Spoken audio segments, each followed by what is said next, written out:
Bismillahirrahmanirrahim. Assalamualaikum warahmatullahi wabarakatuh.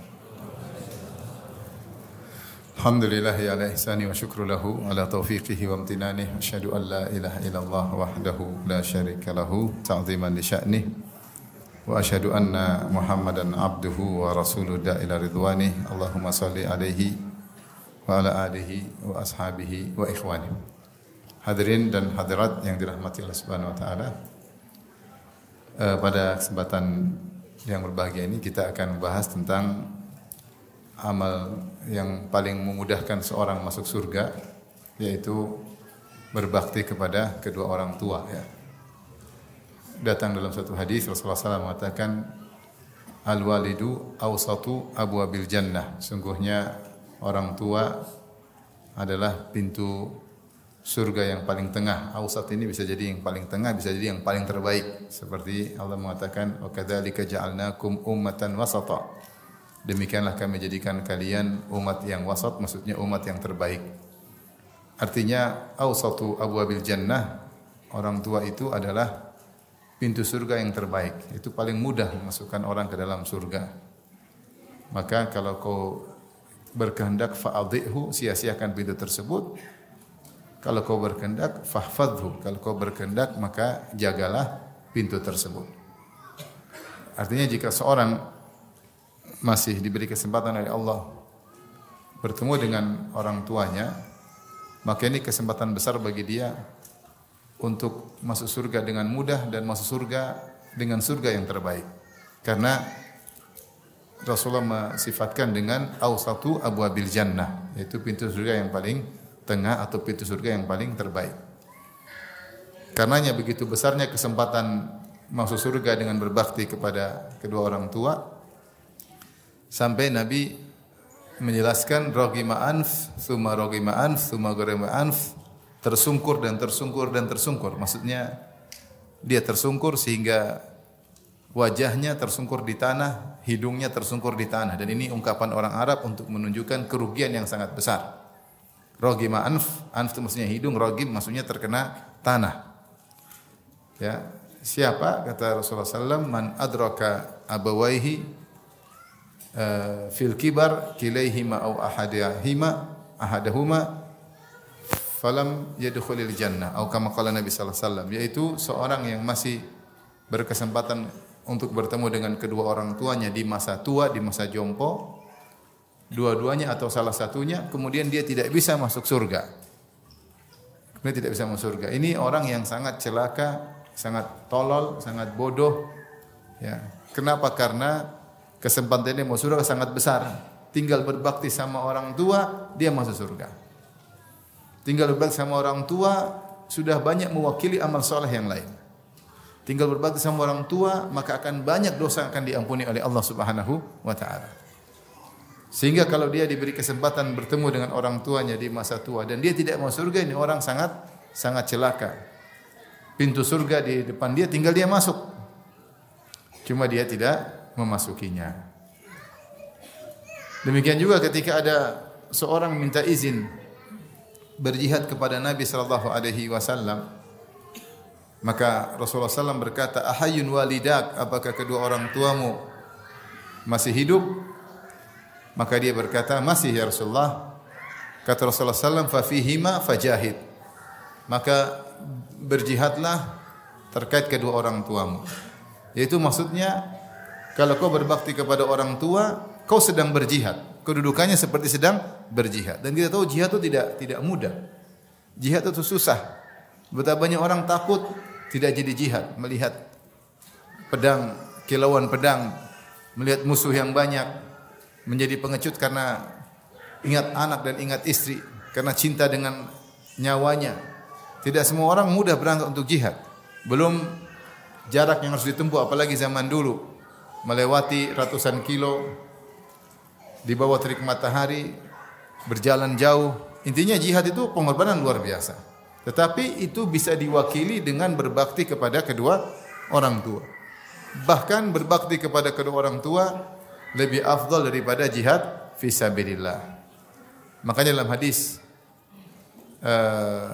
Abdullah bin Mas'ud ketika Rasulullah ditanya tentang ayul amali ahabbu ilallah, amalan apa yang paling dicintai oleh Allah, maka Rasulullah SAW bersabda, as-salatu ala waktiha, itu salat pada waktunya. Ditafsirkan oleh para ulama, salat di awal waktu. Tsumma ayyu, kemudian apa setelah itu? Kata Nabi sallallahu alaihi wasallam, birrul walidain, berbakti kepada kedua orang tua.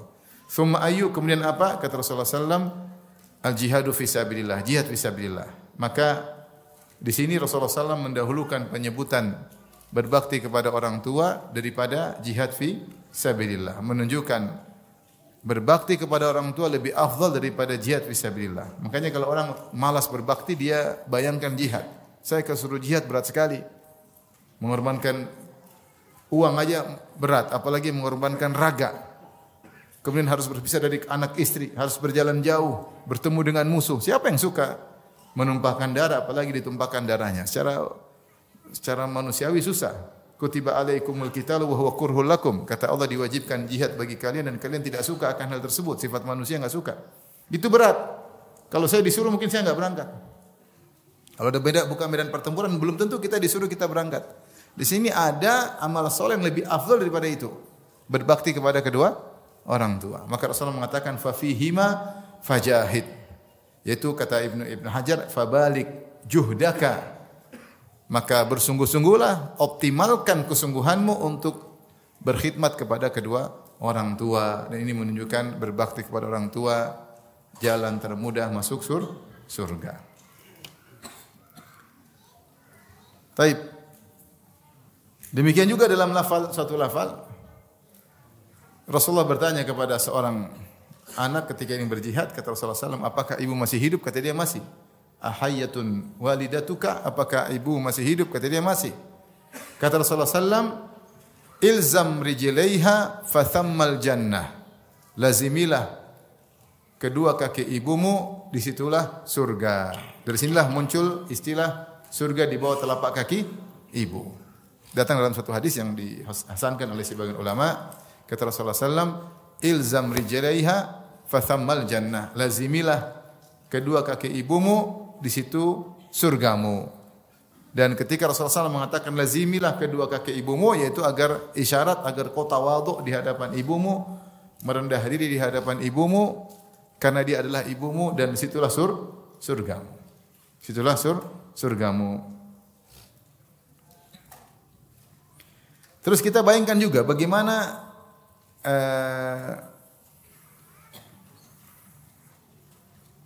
tentang ketika ada seorang sahabat ya, yang datang dari Yaman, kemudian berhijrah kepada Nabi sallallahu alaihi wasallam, berjihad kepada Nabi sallallahu alaihi wasallam.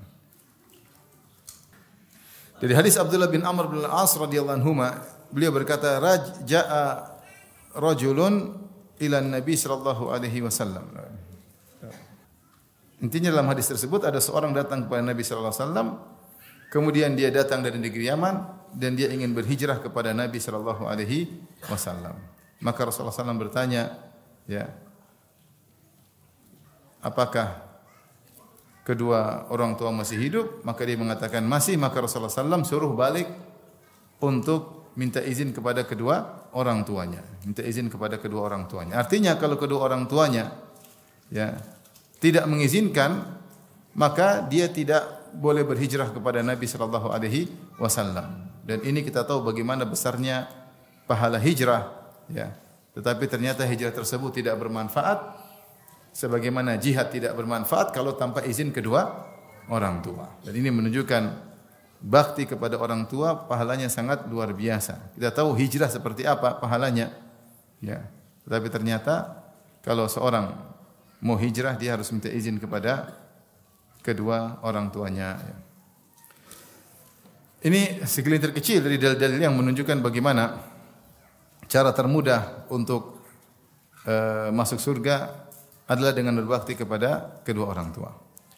Ikhwan dan akhwat yang dirahmati Allah Subhanahu wa taala, Bapak dan Ibu yang dirahmati Allah Subhanahu wa taala, kenapa pahala yang Allah berikan kepada kedua orang tua, seorang berbakti kepada orang tua sangat besar? Karena sebagaimana kita dengar dibacakan surat Luqman, ya, bahwasanya jasa mereka berdua sangat besar.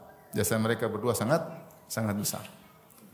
Kata Allah Subhanahu wa taala, hamalathu ummuhu wahnan ala wahnin wa fisaluhu fi amaini an ishkurli wa liwalidayka ilayal masir. Kami berwasiatkan kepada manusia untuk berbakti kepada kedua orang tuanya. Kemudian Allah ingatkan tentang ibu. Ibunya telah mengandungnya dalam kondisi lemah dan di atas kelemahan. Ya. Hamalathu kurhan dalam ayat yang lain, wa wada'athu kurhan. Dia mengandungnya dalam kondisi tidak menyenangkan dan melahirkannya pun dalam kondisi tidak menyenangkan. Wa hamluhu wa fisaluhu 30 syahra. Kemudian dia mengandungnya dan juga menyusuinya ya dalam surat Luqman 2 tahun, dan ini bukan perkara yang mudah.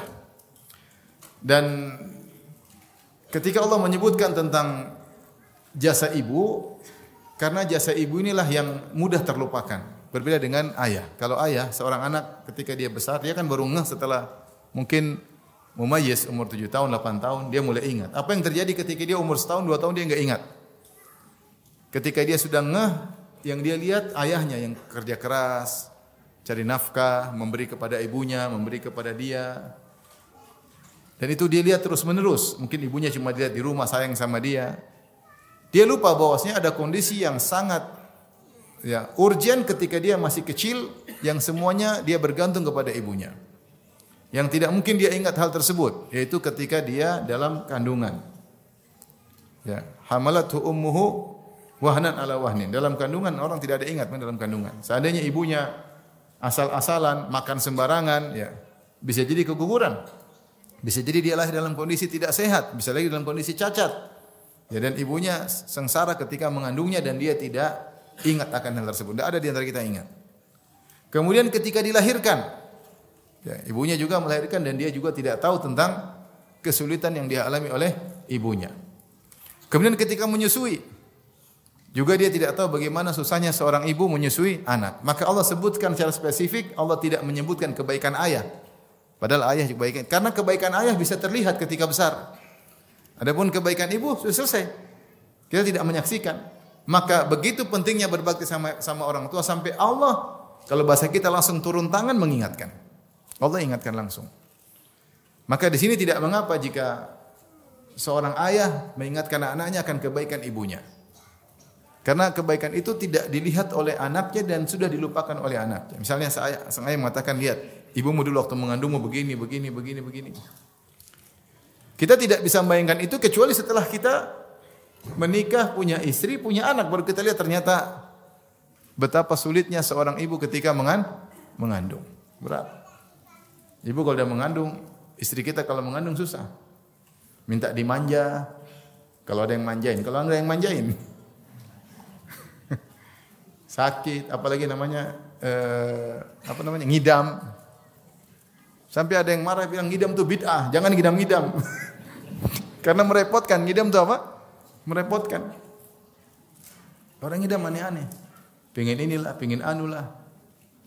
Sampai ada kawan saya sama istrinya di bis, dia cerita, saya lagi sama istri di bis, tahu-tahu istrinya bilang, "Bi, dia lagi ngidam nih. Bi, minta rujak." Kata teman saya, "Tenang, nanti Abi belikan." "Enggak, saya mau rujak yang dimakan sama ibu itu."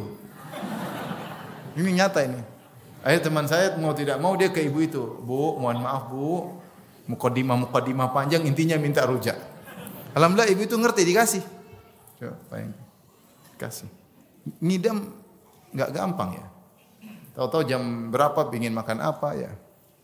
Ada yang pengin bau yang enggak enak-enak, ada kan? Pengin bau telek, katanya ada.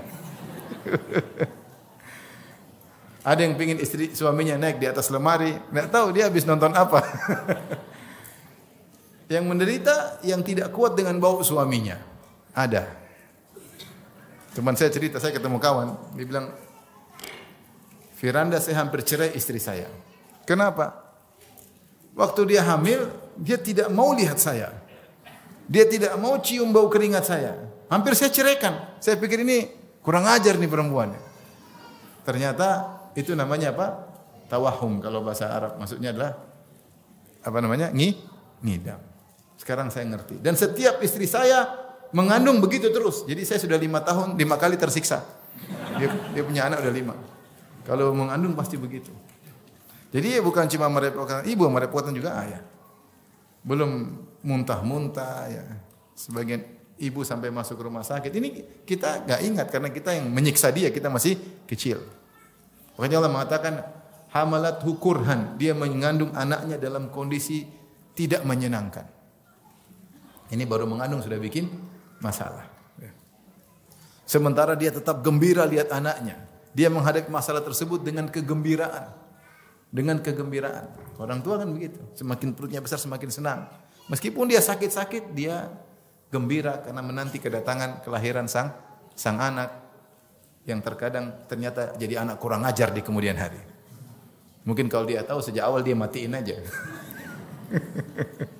Subhanallah. Kita lihat istri baru kita tahu, subhanallah. Ibu saya juga pasti begini dulu. Cuma kita enggak tahu. Kita kadang sadar seperti itu setelah orang kita sudah meninggal. Itu mengandung. Kemudian ketika melahirkan. Saya punya anak 7, semuanya tidak ada yang saya hadir kelahirannya. Karena ada yang saya sedang di Saudi, mereka lahir di Indonesia. Ada yang saya sedang di Saudi, saya enggak boleh masuk, terima bersih pokoknya, terima beres. Keluar sudah oe. Satu yang saya berhasil masuk waktu lahir di Jakarta. Karena yang punya klinik teman saya. Saya masuk temani seharian penuh. Subhanallah. Istri ketika melahirkan mengalami namanya kontraksi. Saya baru tahu inilah kontraksi yang disebutkan dalam hadis ya, dalam kisah Abdullah bin Umar radhiyallahu taala anhuma. Ketika ada seorang datang dari Yaman, kemudian dia menggendong ibunya. Dari Yaman mungkin dia sudah gendong ibunya, tapi dalam riwayat disebutkan dia tawaf, yaitu dia melaksanakan ibadah haji, gendong ibunya dan dia gendong ibunya dengan senang hati. Saking senangnya kemudian dia bersenandung, dia berkata, "Inilah ba'iruhal mudallal wa in udhirat rikabuha lam udhar." Dia bilang, saya ini seperti onta bagi ibu saya, onta yang tunduk dan patuh, yaitu al-ba'ir al-mudhallal. Al-mudhallal itu dia tunduk patuh, disuruh ke sana kemari, dia semangat. Itu namanya al-ba'ir al-mudhallal. Artinya dia ingin menyampaikan saya gendong ibu saya dengan senang hati. Bukan ngomel-ngomel, bukan enggak mau, saya dengan senang hati. Wa in udhirat rikabuha lam udhar. Kalau onta-onta yang lain tidak senang ditunggangi, saya tidak. Nah, onta dikasih tumpangan enggak suka, kasih tunggangan enggak suka, dikasih beban enggak suka. Kalau onta-onta lain menghindar, saya tidak. Saya menggendong ibu saya dengan senang hati. Maka dia ketemu Ibnu Umar, dia berkata, "Ya Ibnu Umar, aturani jazaituha? Apakah menurut engkau aku telah membalas kebaikan ibuku?" Kata Ibnu Umar, "Wala zafratun wahidah," atau "wala zafratan wahidah." Bahkan kau tidak bisa membalas satu suara kesakitan yang dia keluarkan ketika kontraksi. Saya baru tahu makna kontraksi pada anak saya yang ke-7. Subhanallah. Oh, ini namanya kontraksi. Ternyata sakit luar biasa ya. Benar enggak ibu-ibu? Benar. Kontraksi, pembukaan sekian. Saya ikuti dari pembukaan awal sampai pembukaan terakhir. Ternyata sakit ya. Sakit tahan napas, sakit sampai saya dipegang, sampai saya sabar aja ya.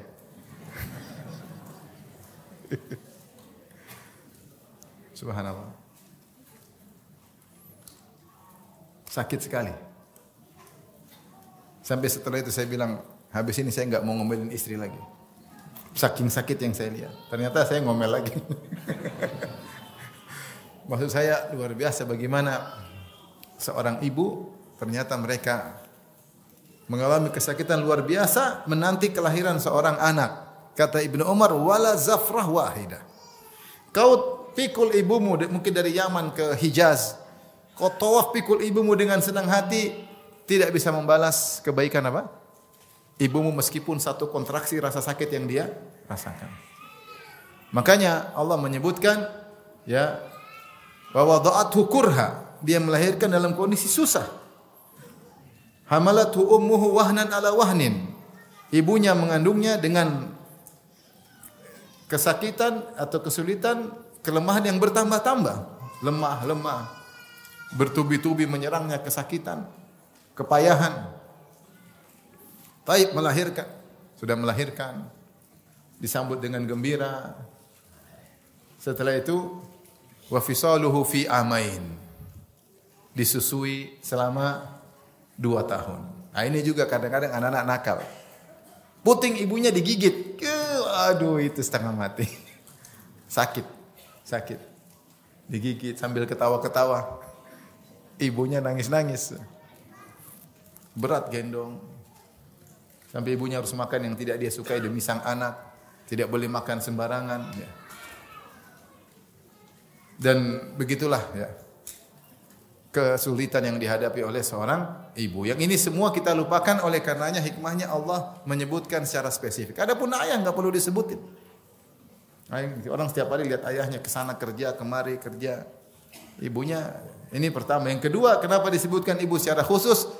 Karena potensi durhaka kepada ibu lebih besar daripada potensi durhaka kepada ayah. Ya. Kalau ayah enggak berani orang durhaka, digampar sama ayah. Tapi kalau ibu berani, dia bentak ibunya, dia berani perintah-perintah ibunya, dia berani membangkang ibunya. Padahal kalau dilihat jasa ibu sangat besar. Dari sinilah jumhur ulama berpendapat bahwasanya berbakti kepada ibu 3 kali lipat daripada ayah, meskipun ini masalah khilaf. Ada yang mengatakan sama saja berdasarkan dalil yang lain, ada yang mengatakan 3 kali lipat karena ibu ketika mengurusi anak dia melakukan 3 hal yang bersendirian yang tidak disertai oleh ayahnya, yaitu ketika mengandung, ketika melahirkan, ketika menyusui. Saya kemarin ketemu dengan seorang ibu usia 86 tahun. Kemarin ya. Saya diundang makan, saya makan di rumahnya, 86 tahun. Saya subhanallah, ibu ini dia cerita, dia punya anak 7. Perempuan 6, laki 1. Ketika usia 39 tahun, suaminya meninggal. Dan tidak meninggalkan harta sedikit pun, rumah tidak ada pun tidak ada. Kemudian dia ngurus anak-anaknya 7 orang tersebut. Dan dia ngomong sama saya dan dia tidak pikun sama sekali. Dan dia bilang, saya cuma satu pegangan saya, ya Allah, ya Ustaz.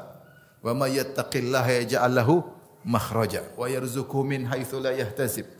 Wa may yatawakkal 'ala Allah fa huwa hasbuh. Innallaha balighu amrihi. Qad ja'alallahu likulli syai'in qadra. Dia ucapkan ayatnya dengan jelas. Dengan makhraj yang jelas. Dia datang dari kampung, kemudian berusaha ngurus 7 anaknya. Saya bilang luar biasa ibu-ibu zaman dahulu. Ibu-ibu zaman dahulu luar biasa. Bagaimana antum bayangkan seorang wanita, anak 7, umur 39 tahun, ngurus, tidak ada harta ditinggalkan oleh suaminya, kemudian ngurus anak-anaknya. Sampai dibawa ke Jakarta, sampai akhirnya berhasil. Tidak mudah. Tapi dia bilang, saya hanya bersandar kepada Allah Subhanahu wa ta'ala. Dan banyak ibu seperti itu. Banyak ibu yang seperti itu. Maksud saya, Allah langsung, kalau bahasa kita, turun tangan menjelaskan tentang jasa orang tua agar kita berbakti kepada orang tua. Dan semaksimal apapun kita berusaha berbakti kepada orang tua, maka kita tidak akan bisa membalas jasa mereka. Maka Rasulullah SAW bersabda, la yajzi waladun walidan. Seorang anak tidak bakalan bisa membalas kebaikan orang tuanya, ibunya atau ayahnya. Ya. Illa an yajidahu mamlukan fayashtariyahu fayu'tiqahu. Hadis riwayat Muslim, seorang anak tidak bakalan bisa membalas kebaikan orang tuanya kecuali dia dapati orang tuanya dalam kondisi budak. Kemudian dia beli, kemudian dia merdekakan. Baru dia bisa balas kebaikan kedua orang tuanya. Kenapa? Karena di antara besar jasa kedua orang tuanya adalah kedua orang tuanya sebab dia muncul dari alam ketiadaan menjadi alam ada. Dari alam kematian menjadi alam kehidupan.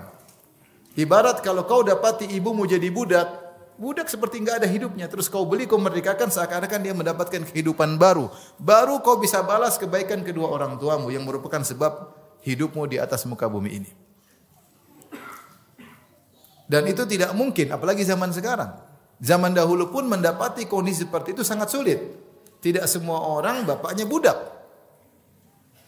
Sehingga kondisi seperti ini hampir tidak terjadi. Seorang mendapati ayah atau ibunya budak, kemudian dia beli, kemudian dia merdekakan.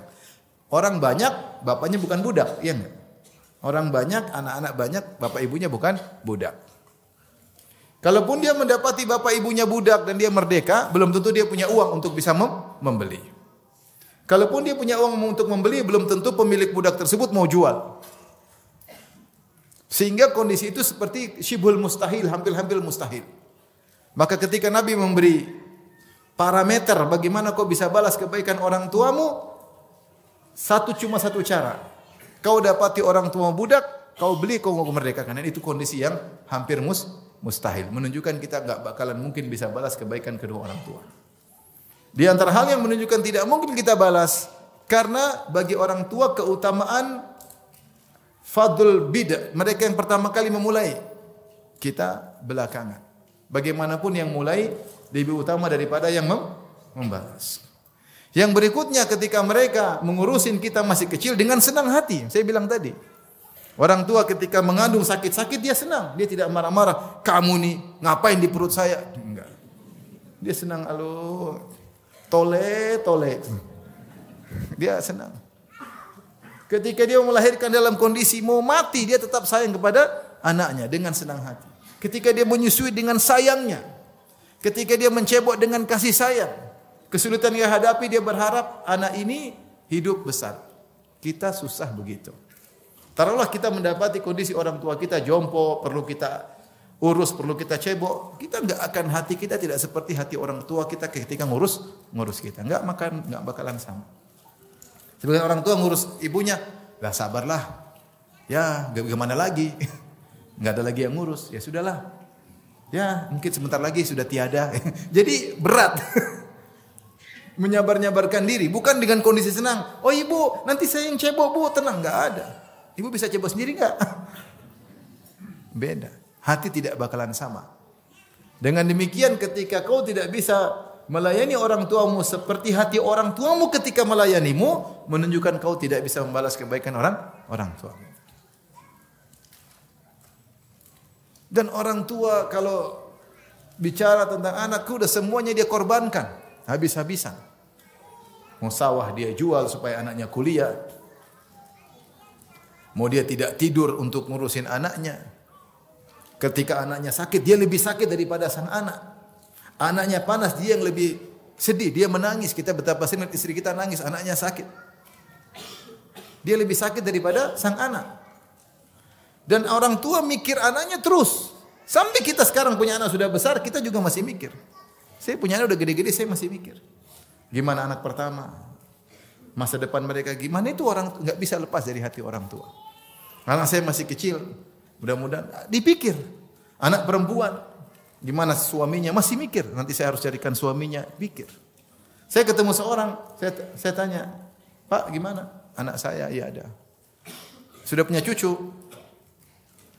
Dia bilang belum atau sudah? Belum. Belum, iya. Iya belum pada nikah. Oh anak belum nikah, berapa usianya? Udah 35, perempuan belum nikah. Coba bayangkan. Kira-kira orang tuanya sedih enggak? Sedih mikir.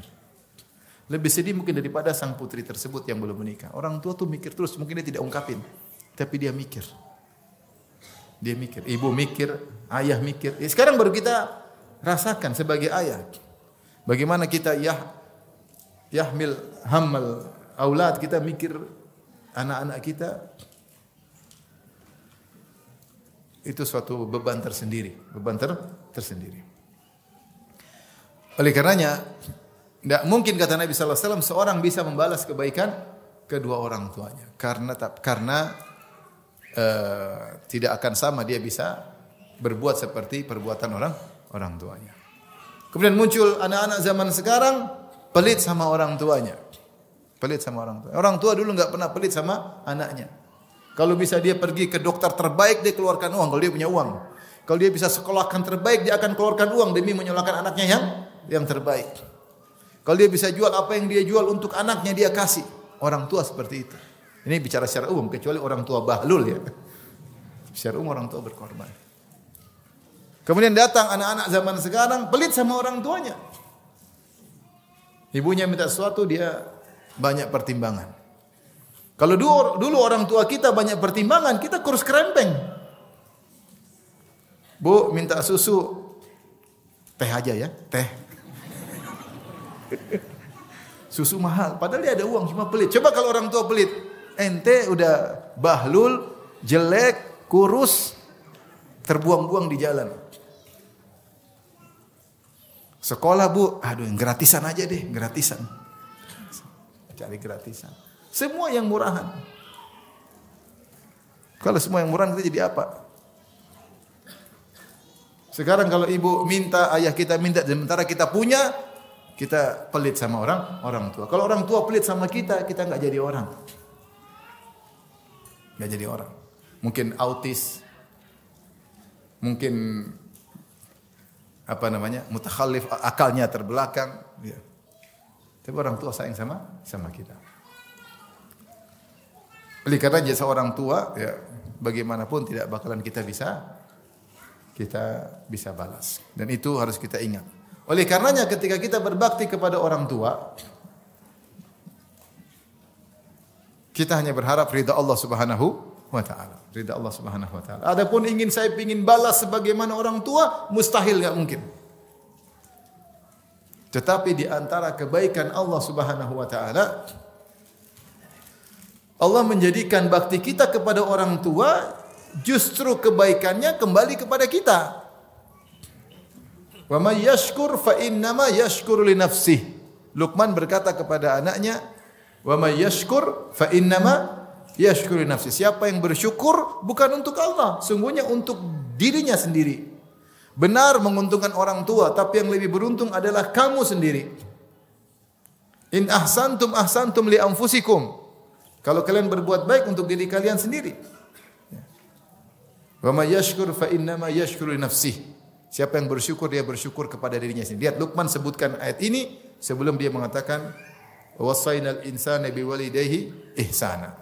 Baru dia menyebutkan tentang bersyukur kepada kedua orang tua. Untuk mengingatkan bahwasanya ketika kau berbakti sama orang tua, benar orang tua bahagia, tetapi yang lebih beruntung adalah kamu sang anak. Karena kau akan mudah masuk surga. Taib. Maka pada kesempatan kali ini saya akan menyebutkan beberapa keutamaan yang balik kepada sang anak. Orang tua kalau punya anak berbakti dia bahagia. Tetapi seharusnya yang lebih bahagia adalah sang anak. Banyak sekali keuntungan diambil oleh sang anak gara-gara berbakti sama orang tuanya. Di antaranya baik dunia maupun ukhrawi, dunia maupun akhirat. Di antaranya terkait dengan duniawi, dia akan dilapangkan rezekinya. Akan dilapangkan apa? Rezekinya. Sebagaimana dalam hadis kata Nabi sallallahu alaihi wasallam, ya, man ahabba an yubsata lahu fi rizqihi wa yunsa'a fi atharihi falyasil rahimah. Siapa yang ingin dilapangkan rezekinya, dipanjangkan umurnya, maka hendaknya sambung silaturahmi. Pingin rezeki lapang, pingin umur panjang, sambung silaturahmi. Dan silaturahmi terbaik adalah kepada kedua orang tua. Dunia ini apa yang kita inginkan? Ingin duit banyak, umur panjang, ya enggak? Apa yang diusahakan orang sibuk-sibuk 24 jam? Pingin duit banyak, umur panjang. Makanya kalau dia sakit, dia keluarkan uang sebanyak-banyaknya. Supaya apa? Supaya bisa umur panjang. Itulah dua kenikmatan dunia yang dikejar oleh manusia. Dengan kerja, letih, capek, lelah. Di antara sebab ukhrawi yang memudahkan seorang mendapatkan dua kelezatan dunia ini, rezeki banyak, umur panjang yang berkah adalah berbakti kepada kedua orang tua. Kalau kita berbuat baik kepada tante, kepada adik, kepada kakak, kepada ponakan, itu silaturahmi, mendatangkan rezeki, memanjangkan umur, apakah lagi kepada kedua orang tua? Apatah lagi kepada kedua orang tua? Karena puncak silaturahmi adalah berbakti kepada kedua orang tua. Maka tidak usah ragu-ragu kalau semua orang tua. Pilihkan yang terbaik kalau kita punya rezeki. Kalau enggak ya fattaqullaha masata'tum. Bertakwalah semampumu. La yukallifullahu nafsan illa wus'aha. Allah tidak menilai kemampuan. Kalau kau punya uang, ibu lagi sakit, carikan dokter terbaik. Kalau kau merasa kasih anak yatim dapat pahala, membantu masjid merasa dapat pahala, membantu janda merasa dapat pahala. Janda tua pun janda muda. Apalagi orang tua. Semua itu pahalanya kalah kalau kita berbakti sama orang tua. jangan ragu-ragu. Begitu kau keluarkan banyak untuk orang tua, tentu saya berbicara tentang orang yang mampu. Kalau enggak mampu ya uzur. Ini saya bicara bagi orang yang mampu. Begitu dia mengeluarkan untuk orang tuanya, dia akan dilapangkan rezekinya, akan dipanjangkan umurnya. Harusnya 45 tahun dia sudah tewas, jadi 65. Harusnya dia keluar ketabrak truk, jadi ketabrak motor, masih hidup. Kenapa? Dia panjang umur karena berbakti sama orang tua. Rezekinya lancar karena berbakti sama orang tua. Di saat lagi banyak orang macet usahanya, banyak orang bangkrut, usahanya tetap eksis. Kenapa? Berbakti sama orang tua. Dan itu rahasia Allah, cara Allah ada. Kita tentunya berbakti sama orang tua bukan itu yang kita cari. Itu suatu yang otomatis. Tetapi karena begitu pentingnya berbakti sama orang tua, seorang boleh berniat seperti itu, boleh. Selama niat akhirat tetap mendominasi. Makanya Rasulullah memotivasi. Rasulullah mengiming-iming. Rasulullah berkata, "Man ahabba," siapa yang suka dilapangkan rezekinya, panjang umurnya, sambung silaturahmi. Di antaranya berbakti sama orang tua. Ini niat duniawi atau bukan? Niat duniawi. Bolehkah seorang menyambung silaturahmi dengan niat duniawi? Boleh, selama niat akhirat tetap mendominasi. Seandainya kita tidak berniat, itu akan datang otomatis. Tetapi meniatkan boleh, karena Rasulullah yang mengiming-iming. Kenapa Rasulullah sampai bolehkan niat duniawi? Karena pentingnya silaturahmi dan pentingnya berbakti kepada kedua orang tua. Makanya betapa banyak kesuksesan terjadi karena anak ini berbakti sama kedua orang tuanya. Siapapun dia, sebagai dai kah, sebagai pengusaha kah, sebagai pejabat kah, sebagai apapun, kalau dia berbakti sama orang tua, niscaya dia akan sukses. Niscaya dia akan sukses karena Allah akan mudahkan duniawinya. Belum lagi akhiratnya. Ini keuntungan yang didapat oleh sang anak lebih daripada sang orang tua.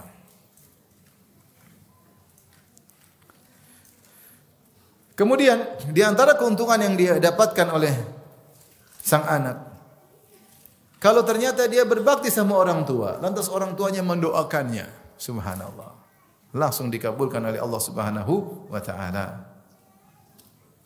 Kata Nabi sallallahu alaihi wasallam, "Thalathu da'awatin mustajabat la syakka fihinna." 3 doa yang pasti dikabulkan, tidak diragukan akan pengkabulannya. Da'watul walid, doa orang tua. Wa da'watul musafir, doanya orang yang sedang bersafar. Wa da'watul mazlum, doa yang sedang dizalimi. Subhanallah, di antaranya doa orang tua. Kalau orang tua masih hidup, jangan malu-malu untuk minta doa orang tua, bertawassul dengan doa orang tua, karena tidak ada orang yang paling tulus mendoakan kita seperti orang tua kita. Antum coba kalau doa, yang paling banyak antum doain siapa? Anak-anak. Antum doain diri sendiri, setelah itu siapa? Anak-anak. Doain istri aja enggak terlalu. Iya enggak? Doain istri enggak terlalu, tapi kalau doain anak luar biasa. Doain anak doain ya Allah, ya Allah, karena buah hati. Tidak ada orang tulus doain kita seperti orang tua kita. Dengan penuh kasih sayang, dengan penuh harapan, dengan penuh kegembiraan. Nah, kalau kita berbakti sama orang tua sayang sama kita, dia bakalan banyak doain kita. Dan tidak mengapa kita minta, ya mak, pak, doain. Meskipun kita ustaz, doain. Kalau masih punya orang tua, minta doa. Saya pernah ketemu seorang syekh, profesor di Madinah. Dia bilang di antara yang saya sesalkan, malu minta doa sama orang tua. Kemudian orang tua saya meninggal. Orang tua meninggal. Dulu kalau saya menghadapi kesulitan, ada yang saya andalkan di antaranya. Doa orang tua. Sekarang enggak ada. Orang tua sudah enggak ada. Pernah suatu kasus terjadi, waktu visa furoda, saya haji dengan visa furoda tahun berapa? 2023 atau 2022 saya lupa. Visa ketika sangat keluar sampai orang waktunya berangkat visa belum keluar. Maka kita bilang berdoa. Ada satu orang pejabat ikut haji. Saya bilang, "Pak, kenal si fulan, kenal ini?" Kenal. Pejabat tingkat tinggi. Sudah tinggal suruh telepon kedutaan Saudi, insyaallah Bapak visanya keluar. Telepon, kamu usaha. Insyaallah Ustaz kata. Subhanallah, besok visa dia keluar. Saya bilang, Pak, telepon siapa? Pejabat siapa? Presiden kah atau siapa kah? Enggak, saya telepon ibu saya, suruh bawa. Saya telepon ibu saya. Ibu saya doa, besok bisa dia keluar. Ini kisah nyata. Mau saya subhanallah. Antum kalau masih punya orang tua, jangan lupa minta doa. Enggak usah malu-malu. Orang tua kalau dia doa tulus, ya Allah bahagiakan anakku, kita akan bahagia. Sukseskan anakku. Satu dunia pingin antum enggak sukses, satu dunia pingin antum jatuh, antum akan sukses kalau Allah kabulkan. Jagalah anakku. Satu dunia ingin mencelakakan antum, kalau doa orang tua dikabulkan, antum tidak akan celaka. Mumpung ada orang tua. Tidak ada yang tulus mendoain kita seperti orang tua. Oleh karenanya kalau kita berbakti, sebenarnya yang beruntung adalah kita. Ya, karena orang tua doanya sangat dikabulkan.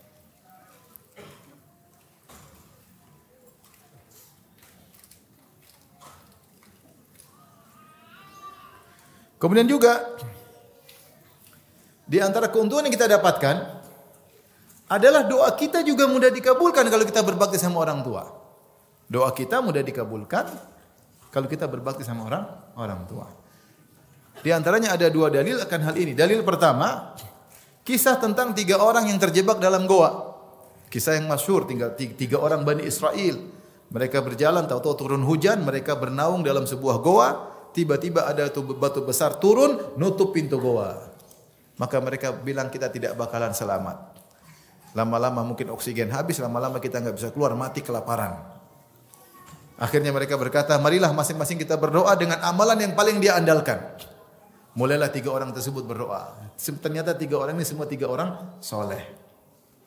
Salah satunya berdoa dengan amanahnya, dia mengatakan, ya Allah, dulu saya punya pegawai, saya kasih gaji mereka semua kecuali 1, saya mau kasih gaji, kata dia nanti aja. Cuma beberapa aso, yaitu 9 aso atau berapa, artinya cuma beras beberapa puluh kilo. Atau gandum beberapa puluh kilo atau beberapa kilo, dia tidak mau ambil, akhirnya dia pergi. Akhirnya saya olah gandum tersebut, saya tanam, saya tumbuhkan, akhirnya menghasilkan, akhirnya saya beli hewan, saya beli onta, saya beli sapi, saya beli kambing, sehingga penuhlah onta, penuh kambing, penuh sapi, dan saya niatkan semua ini buat dia karena saya kelola harta dia. Daripada hartanya nganggur saya kelola. Setelah bertahun-tahun kemudian dia datang nagih upahnya. Kata dia, "Bos, ya Abdullah, a'tini haqqi." Mana bos gaji saya dulu. Kataku, itu yang semua kau lihat itu punyamu, itu gajimu. Kata pegawaiku, "Ya bos, lah tahzi bi, jangan ngejek saya. Saya enggak ngejek, itu semua milikmu." Beneran. Maka dia pun ambil seluruhnya dan dia tidak sisakan 1 ekor pun buat saya. Tidak bilang syukran, enggak ada, dia ambil semuanya. Mungkin kalau kita berubah niat, saya cuma bercanda, nih 10 kilo dulu gajimu, enak aja. Sudah ratusan kambing, ratusan onta, enggak, saya bercanda aja. Tapi amanah. Tidak ada yang tahu niat dia kecuali siapa? Allah, subhanallah. Ini dikisahkan seorang imam, saya lupa Imam Ahmad atau imam yang lainnya, dia ingin bersafar ke Yaman, ingin bertemu dengan Abdul Razak As-Sun'ani atau ahlul hadis yang lain. Ternyata ketika hajian ketemu. Maka dia bilang, ngapain ke Yaman lagi, sudah ketemu? Enggak, saya punya niat sama Allah, ingin ke Yaman. Dia tetap jalan, karena seorang soleh dia bermuamalah dengan Allah bahkan dengan niat. Seandainya dia rubah, dia bilang tadi, ya sudah ini gajimu cuma 10 kilo, sudah selesai. Tapi enggak. Ketika dia berniat, Allah yang menyaksikan. Maka dia ambil semuanya, tanpa menyisakan 1 ekor pun. Dia mengatakan, Allahumma in kuntu fa'altu dzalik ibtigha wajhik fafruj 'anna ma nahnu fih. Ya Allah, kalau aku melakukannya karena mengharap ikhlas mencari wajahmu, bukalah pintu goa untuk menghilangkan kesulitan kami. Artinya dia ikhlas, dia tidak cerita-cerita. Saya dulu ikhlas, saya dulu punya pegawai, dia enggak pernah cerita-cerita. Yang tahu cuma siapa? Allah. Dan dia tidak sombong, dia sampai berkata kalau memang saya ikhlas, dia tidak bilang saya pasti ikhlas. Ya Allah, in kuntu fa'altu dzalik ibtigha wajhik, kalau saya melakukannya karena engkau buka pintu. Akhirnya terbuka sebagian. Satunya berdoa bagaimana dia takut kepada Allah. Dia bilang, ya Allah, dulu saya punya sepupu, wanita yang paling saya cintai, saya kejar-kejar dia bertahun-tahun. Kalau ada lelaki sangat cinta kepada wanita, itulah saya. Ya, mungkin lebih dari Romeo dan Juliet. Saya sangat cinta kepada wanita tersebut. Dan saya selalu minta dia enggak mau. Sampai satu saat alamat biha sina. Akhirnya dia dalam kondisi atau sana, dalam kondisi susah. Dia butuh uang. Maka dia minta uang kepada saya. Saya bilang saya kasih dengan syarat serahkan kehormatanmu kepadaku. Dan dia siap. Dia butuh uang. Maka saya carikan uang sampai 100 dinar. Dalam sebagian riwayat 120 dinar. 1 dinar itu kalau kita konversi 4/4 gram emas. 100 dinar berarti berapa? 425. 120 hampir setengah kilo.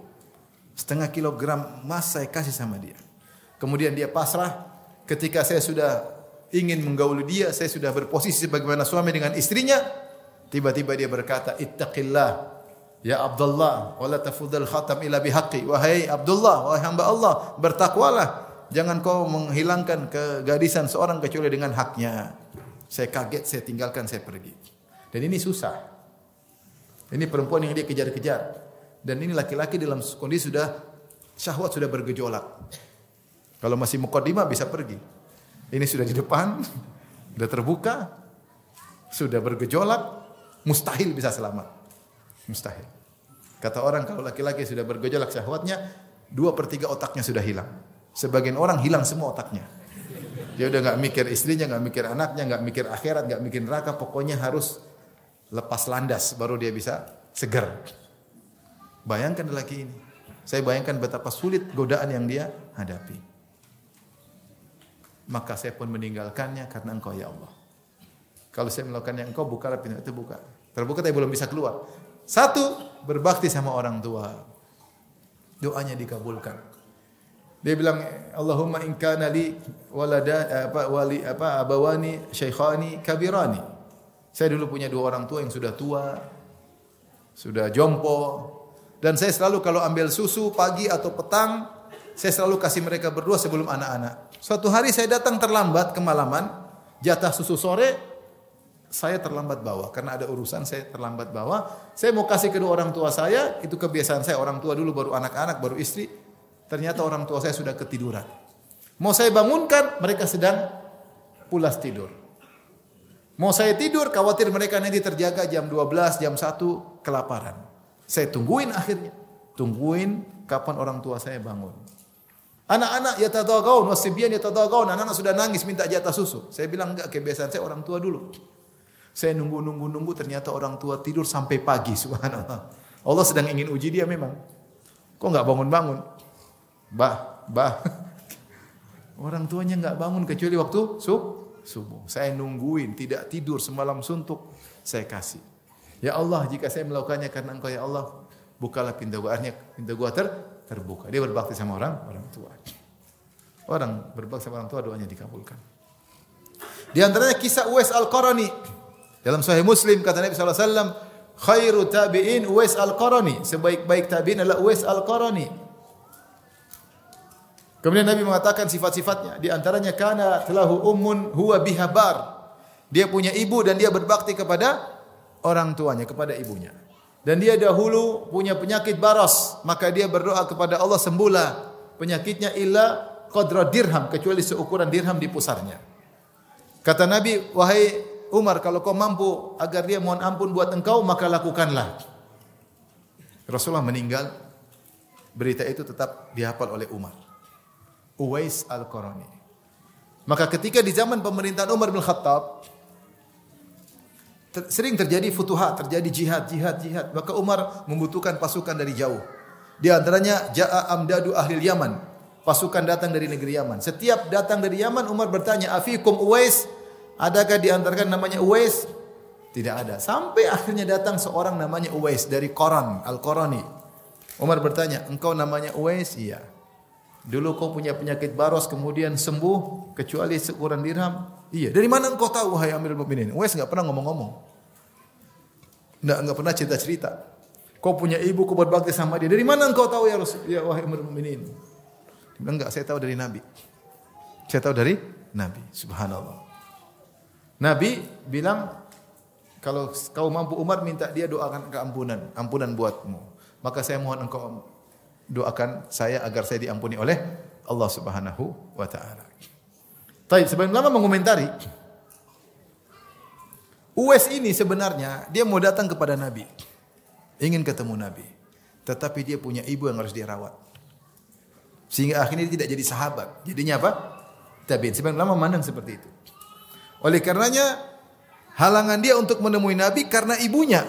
Dan ini uzur syar'i. Maka Nabi SAW ingin menghiburnya dengan menyuruh orang yang lebih utama dari dia, itu Umar. Umar jauh lebih utama dari Uwais. Agar minta doa kepada siapa? Uwais. Sebagai bentuk hiburan bahwasanya apa yang dilakukan sudah benar.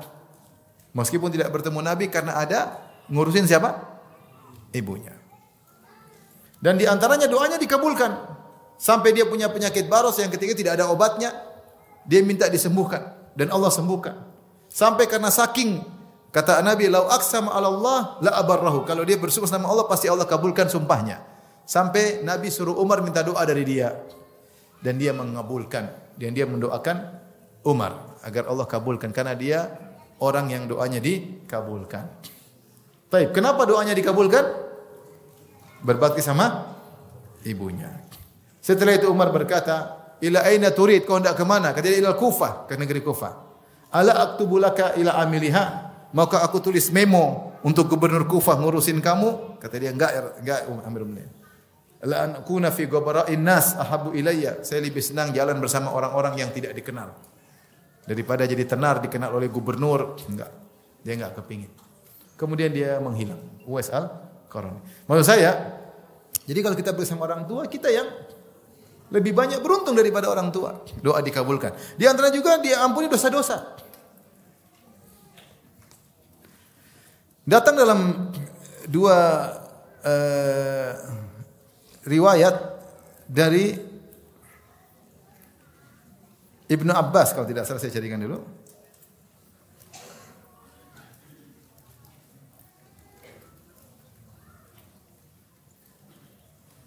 Di antaranya kisah seorang membunuh yang belajar sihir. Jadi maksud saya, kalau kita bersama orang tua, dosa-dosa kita banyak diampuni. Tambah kita sadari dosa kita banyak diampuni. Makanya saya bilang tadi, di antara keuntungan yang kita rasakan kalau bersama orang tua, berbakti sama orang tua ini mewakili banyak amal soleh. Mungkin seorang kurang sholat malam, kurang sedekah, tapi bersama orang tua bisa mewakili banyak amal soleh. Dan dengan berbakti kepada orang tua, bisa mengampuni banyak dosa yang mungkin kita tidak sempat bertobat darinya. Banyak dosa bisa dihilangkan dengan berbakti sama orang tua. Di antara dalilnya, kisah disebutkan oleh Ibnu Katsir dalam tafsirnya ketika ada seorang wanita belajar sihir. Setelah dia sadar bahwasanya sihir adalah syirik, maka dia datang kepada Nabi ingin minta fatwa, dia ingin bertobat. Ketika dia pergi ke Madinah, ternyata Nabi sudah meninggal dunia. Maka dia pergi kepada para sahabat minta fatwa, saya pernah berbuat syirik, apakah mungkin saya diampuni dosa-dosanya? Sahabat tidak mau jawab. Over ke sahabat yang lain, sampai kepada Ibnu Abbas. Ibnu Abbas berkata, "Kau masih punya orang tua? Masih punya ibu?" "Masih." Kata Ibnu Abbas, "Berbaktilah kepada ibumu." Artinya dengan berbakti kepada ibumu, dosa syirikmu, praktek sihirmu bisa diampuni oleh Allah Subhanahu wa taala. Demikian juga dalam riwayat yang lain dari Ibnu Abbas, saya bacakan. Atahu rajulun faqala, ada seorang datang kepada Ibnu Abbas, ini dosa membunuh. Dia berkata, "Inni khatabtu imra'atan fa abat an tankihani." Saya ngelamar seorang wanita dan dia enggan menikah denganku. Wa khatabaha ghairi, tiba-tiba ada laki-laki lain masuk ngelamar.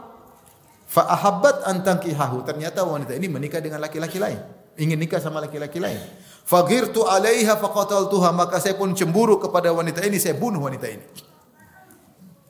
Fahali min taubah, apakah saya masih bisa bertobat? Ibnu Abbas bertanya, "Ummuka hayyatun?" Ibu masih hidup? Bayangkan. Masih Ibnu Abbas akan mengatakan, berbakti sama orang tuamu, insyaallah kau diterima tobatnya. Bahwasanya berbakti sama orang tua menghapuskan dosa-dosa. Ummuka hayyatun, ibu masih hidup? Qala la, sudah meninggal dunia. Kalau gitu ya sudah, tub ila Allah azza wa jalla wa taqarrab ilaihi mastata'at. Bertobatlah kepada Allah dan bertakwalah, beribadahlah semaksimalmu yang kau bisa lakukan. Berkata Atha bin Yasar, muridnya Ibnu Abbas, fadhhabtu fasaltu Ibnu Abbas. Aku bertanya kepada Ibnu Abbas. Kenapa jawabannya demikian? Lima sa'altahu an hayati ummihi? Wahai gurunda, kenapa Anda bertanya tentang ibunya masih hidup atau tidak? Apa kata Ibnu Abbas? Inni la a'lamu amalan aqrabu ila Allah Ta'ala min birril walidah. Aku tidak tahu ada amal soleh yang paling mendekatkan seorang kepada Allah seperti berbakti kepada ibu. Bakti kepada ibu bisa menghapuskan dosa-dosa dan sangat mudah mendekatkan kepada Allah Subhanahu wa taala. Ibnu Umar berkata, "Fa wallahi law alanta lahal kalam," seandainya kau berkata-kata lembut kepada ibumu. Wa at'amtaha ta'am, dan kau beri makan kepada ibumu. La tadkhulannal jannata majtanabtal kaba'ir. Maka kau akan masuk surga selama kau menjauhi dosa-dosa besar. Tinggal lemah lembut sama orang tua, bakti semampunya, insyaallah masuk surga. Kalau kita bicarakan tentang, jadi maksud saya keutamaan yang lebih banyak yang peroleh adalah kita anak yang berbakti kepada orang tua, lebih daripada apa yang didapatkan oleh orang tua. Terakhir saya ingin sampaikan tentang perkataan para salaf tentang bagaimana bentuk berbakti kepada orang tua. Hasan al-Basri, dia ditanya, ma birrul walidain, apa itu bakti kepada orang tua? Kata Hasan al-Basri, an tabdzula lahuma ma malakta. Engkau berkorban untuknya dengan apa yang kau miliki. Wa an tuti'ahuma fima amaraka. Dan kau taat kepada mereka berdua pada perkara yang mereka perintahkan kepadamu. Illa an takuna ma'siyah, kecuali maksiat. Itu sebisa mungkin kalau orang tua nyuruh kita bilang dalem, nje, iya. Sebisa mungkin, iya bu. Insyaallah bu, insyaallah bi, insyaallah. Tidak nolak sama sekali, semampu kita. Kecuali orang tua suruh maksiat. Selama bukan maksiat, insyaallah. Itulah amal soleh terbaik. Itulah amal soleh terbaik. Taib. Berikutnya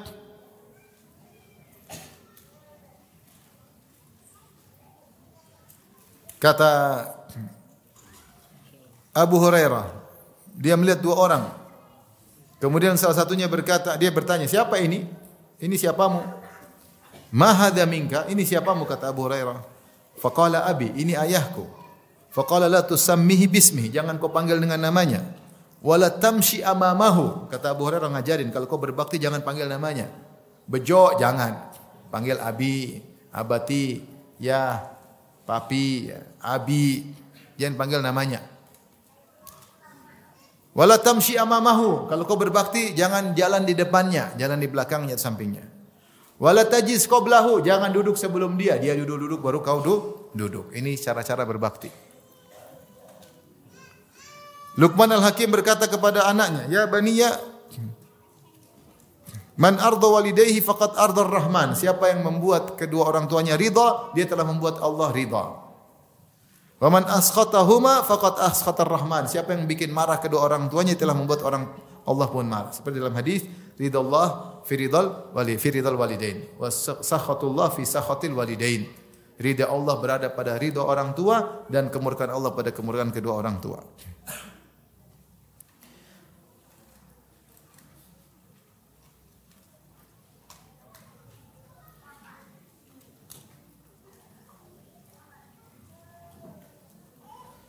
Kata Hisham bin Hasan, qultu lil Hasan al-Basri, aku bertanya kepada Hasan al-Basri, aku bertanya, inni ata'allamul Qur'an wa inna ummi tantaziruni bil asya. Aku sedang belajar Al-Qur'an sementara ibuku nunggu aku makan malam. Hasan al-Basri rahimahullah berkata, ta'asyal asya ma ummika tukirru bihi ainaha ahabbu ilayya min hajjatin tahujjuha tatawuan. Hasan al-Basri, kau makan malam dengan ibumu, buat ibumu senang, lebih saya sukai daripada kau haji sunnah. Ada haji fardu, haji pertama, ada haji sunnah. Kata Hasan al-Basri, kau makan malam sama ibumu, bikin ibu bahagia, lebih saya sukai daripada kau haji sunnah. Apalagi haji furoda mahal.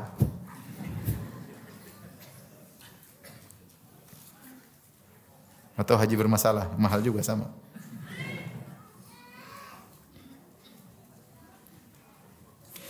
Tatkala lama matat Ummu Iyas bin Muawiyah baka. Tatkala ibundanya Iyas bin Muawiyah meninggal, Iyas bin Muawiyah pun menangis. Qila lahu ma yubkika? Apa yang buat kau menangis wahai Iyas? Qala kana li babani maftuhani ilal jannah. Saya sebelumnya punya dua pintu yang terbuka, tinggal masuk untuk masuk surga. Faghulliqa ahaduhuma. Sekarang salah satunya sudah ditutup. Yaitu ibunya meninggal. Tinggal satu pintu lagi.